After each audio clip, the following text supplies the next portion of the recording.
प्रधानमंत्री जी का कहना है कि तेजस्वी जी ने ही बंदूक के दम पर मुख्यमंत्री पद छीना है। तो प्रधानमंत्री जी क्या कर रहे हैं? इस्तीफा दे दें। अगर लीडर ऑफ अपोजिशन के ऊपर कट्टा लगाने की बात कोई कर रहा है तो प्रधानमंत्री जी को इस्तीफा दे देना चाहिए।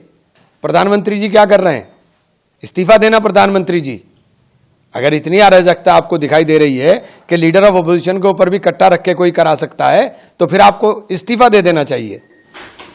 उनका कहना है कि दोनों पार्टियों के बीच भारी टकराव है और उनके घोषणा पत्रों की मांगों पर भी आपको ध्यान नहीं देना। आपके घोषणा पत्र पर ध्यान दें। जो पिछले 5 साल में आपने किए थे वो पूरे नहीं किए, उससे पहले 5 साल में किए थे वो पूरे नहीं किए। 22 तक आपने सबको गरीबों को छत देने का वादा किया, वो पूरा नहीं किया।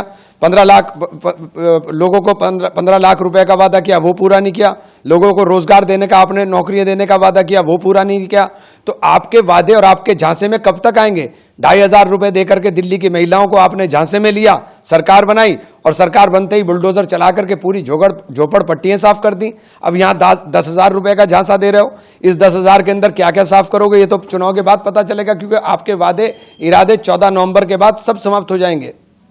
वहीं बिहार में ही अमित शाह जी कह रहे हैं कि अगर लालू जी के लड़के मुख्यमंत्री बने तो वहां 3 मंत्रालय और नए खोले जाएंगे, जिसमें अपहरण का होगा, डकैती का और जो मर्डर करने वाला वो होगा। अभी आपके प्रत्याशी के ऊपर ही हत्या का मुकदमा दर्ज हुआ है।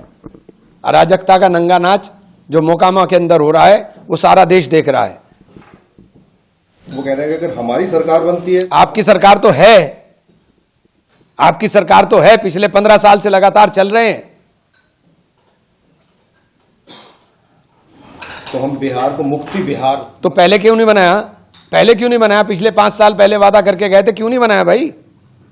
5 साल में आपने कुछ किया नहीं, उससे पहले 5 साल में आपने कुछ किया नहीं, तो आप करते तो कुछ नहीं, लेकिन बातें ही करने का काम है। बातें करते रहिए। बातें तो आप बहुत अच्छी करते हैं, लच्छेदार बातें हैं आपकी। आपके साथ साथ राहुल जी ने भी ये प्रधानमंत्री के ऊपर आरोप लगाए हैं या तंज कसा है कि ये रिमोट कंट्रोल से चलने वाले प्रधानमंत्री। पता नहीं, देखो राहुल जी के किसी भी बयान के ऊपर मेरी प्रतिक्रिया ठीक नहीं, क्योंकि राहुल जी बहुत सोच समझ के और बड़ी तथ्यात्मक रूप से बोलते हैं। उधर ओवैसी जी कह रहे हैं कि अपने बारे में कि हम जो गठबंधन में नहीं गए हैं तो तेजस्वी जो उनके बारे में कह रहे हैं कि वो चरमपंथी हैं, कट्टरपंथी हैं, आतंकवादी हैं, कि मैं उनको बता देना चाहता हूं। मुझे तो पता नहीं कब कहा उनको आतंकवादी, मैंने तो सुना नहीं। तेजस्वी यादव मैंने तो नहीं सुना कि आतंकवादी कहा। आप शब्दों का चयन बड़ा समझ के करिए। आतंकवादी का मतलब बहुत अलग होता है। उनका कहना है कि चरमपंथी इसलिए कह रहे हो, मुझे ये सब इसलिए कह रहे हैं कि मैं अपने धर्म का पालन कर रहा हूँ और अपने धर्म पर गर्व करता हूँ। तो मैं भी अपने धर्म का पालन करता हूँ, मैं भी अपने धर्म का पालन करता हूँ और फक्र के साथ कहता हूँ कि मैं मुसलमान हूँ, लेकिन मैं राहुल गांधी की आंख का तारा हूँ। उधर तमिलनाडु के उनकी अध्यक्षता में जो 44 दलों ने जो SIRS है उसके खिलाफ जो है सुप्रीम कोर्ट जाने का फैसला किया। सब लोग जाएंगे। ये लोकतंत्र को समाप्त करने की दिशा में कदम है। आप लोगों को मताधिकार से वंचित कर करके सत्ता हथियाना चाहते हैं। ट्रंप को नहीं पता कि वह कल क्या करने वाले हैं, ये सेना प्रमुख का बयान आया है। उनका कहना है कि जो चुनौतियां हैं, उपेंद्र द्विवेदी जी ने कहा है कि जो चुनौतियां हैं, स्थिरता है, अनिश्चितता है, अस्पष्टता है, उनके सभी बयान ट्रंप। चलो, हमारे सेना प्रमुख के हमें तो गर्व है कि सेना प्रमुख बोलने की हिम्मत रहे, हमें तो गर्व है ये। लेकिन ये चीज हम प्रधानमंत्री जी से भी सुनना चाहते हैं कि हमारा प्रधानमंत्री भी सशक्त है, मजबूत है। इसरो ने बहुत बड़ा काम किया है और LVM-3 जो सबसे ज्यादा भार उठाने वाली मिसाइल है उसको चंद्रयान मिशन 3 के तहत। किसने बनाया था ये? किसने बनाया था ये बनाया था पंडित जवाहरलाल नेहरू ने। इसकी स्थापना पंडित जवाहरलाल नेहरू ने की थी। ये सोच, ये विजन पंडित जवाहरलाल नेहरू का था। महाराष्ट्र के उप मुख्यमंत्री अजीत पवार कह रहे हैं, किसानों से कह रहे हैं वो कि बैंक का कर्ज चुकाने की कोशिश करें, हर बार की तरह राहत पैकेज का इंतजार मत करो। देखिए, किसानों की फसल का दाम भी दे दीजिए, किसानों की फसल का दाम भी दे दीजिए। अगर आप किसान से उम्मीद करते हैं तो फिर किसान की फसल का दाम भी दे दीजिए। उद्योगपतियों का 16 लाख करोड़ रुपया माफ हो जाएगा तो उसकी परेशानी नहीं होगी, लेकिन किसानों का अगर 8 लाख करोड़ का कर्जा आप माफ कर दोगे तो उसके लिए सारे बैंक डूब जाएंगे।